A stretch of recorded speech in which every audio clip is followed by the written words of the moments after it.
شروع اللہ کا نام لے کر جو بڑا مہربان نہایت رحم والا ہے۔ اے پیغمبر صلی اللہ علیہ وآلہ وسلم، مسلمانوں سے کہہ دو کہ جب اپنی بیویوں کو طلاق دینے لگو تو ان کی عدت کو پیش نظر رکھ کر طلاق دو اور عدت کا شمار رکھو، اور اللہ سے جو تمہارا پروردگار ہے ڈرو۔ نہ تو تم ہی ان کو ایام عدت میں ان کے گھروں سے نکالو اور نہ وہ خود ہی نکلیں،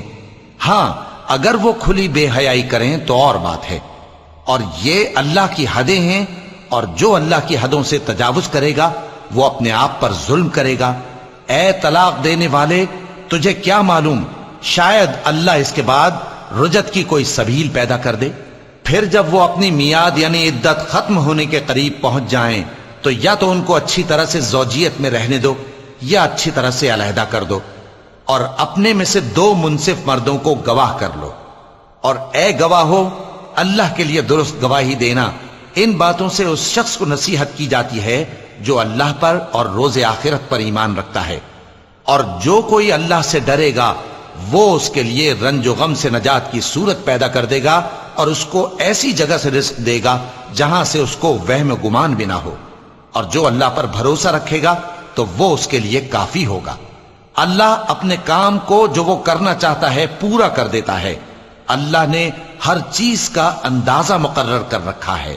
اور تمہاری طلاق والی بیویاں جو حیض سے نا امید ہو چکی ہوں،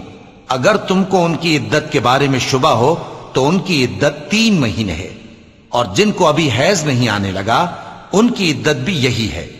اور حمل والی عورتوں کی عدت وضع حمل یعنی بچہ جننے تک ہے، اور جو اللہ سے ڈرے گا اللہ اس کے کام میں سہولت پیدا کر دے گا۔ یہ اللہ کا حکم ہے جو اس نے تم پر نازل کیا ہے، اور جو اللہ سے ڈرے گا وہ اس سے اس کے گناہ دور کر دے گا اور اسے اجر عظیم بخشے گا۔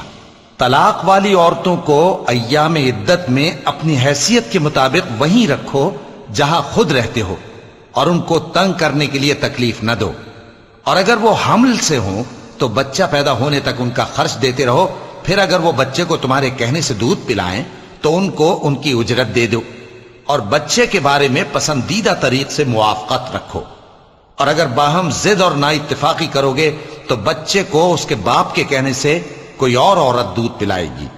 صاحب وسعت کو اپنی وسعت کے مطابق خرچ کرنا چاہیے، اور جس کے رزق میں تنگی ہو جتنا اللہ نے اس کو دیا ہے وہ اس کے موافق خرچ کرے۔ اللہ کسی کو زیر بار نہیں کرتا مگر اسی کے لحاظ سے جتنا اس کو دیا ہے،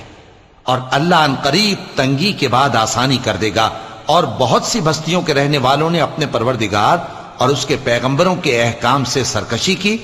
تو ہم نے ان کو سخت حساب میں پکڑ لیا، اور ان پر ایسا عذاب نازل کیا جو نہ دیکھا تھا نہ سنا، سو انہوں نے اپنے کاموں کی سزا کا مزہ چکھ لیا،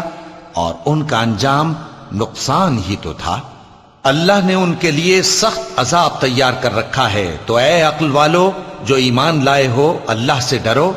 اللہ نے تمہارے پاس نصیحت بھیج دی ہے، یعنی ایسے پیغمبر جو تمہارے سامنے اللہ کی واضح آیتیں پڑھتے ہیں تاکہ جو لوگ ایمان لائے اور عمل نیک کرتے رہے ہیں ان کو اندھیروں سے نکال کر روشنی میں لے آئیں، اور جو اللہ پر ایمان لائے گا اور عمل نیک کرے گا وہ ان کو جنتوں میں داخل کرے گا جن کے نیچے نہریں بہ رہی ہیں، وہ ہمیشہ ہمیشہ ان میں رہیں گے۔ اللہ نے ان کے لیے کیا خوب رزق رکھا ہے۔ اللہ ہی تو ہے جس نے 7 آسمان پیدا کیے اور ویسی ہی زمینیں بھی، ان میں اللہ کا حکم اترتا رہتا ہے تاکہ تم لوگ جان لو کہ اللہ ہر چیز پر قادر ہے، اور یہ کہ اللہ اپنے علم سے ہر چیز کا احاطہ کیے ہوئے ہے۔